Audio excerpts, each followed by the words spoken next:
hello student good evening math रो आज short trick काना देखो एक नंबर काना लिखि जा 5200 टंका को राम और श्याम मध्य रे 5:8 मध्य रे बांटी दिया गला तेबे राम को केते टंका मिलिला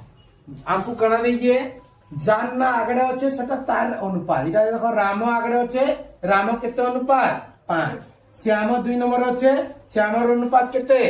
8 बेला आमे मन कर रामटा केते रामर टंका मन कर केते आबा 5x हो कि नहीं x नमा तापर श्यामर टंका केते नमा श्यामर टंका केते नमा पिले 8x दुहिल गोटा मिसी गिर केते देई हमको 5x + 8x इक्वल मिसी गिर दुहिल गोटा टंका केते देइए 5200 टंका बुझी पारलो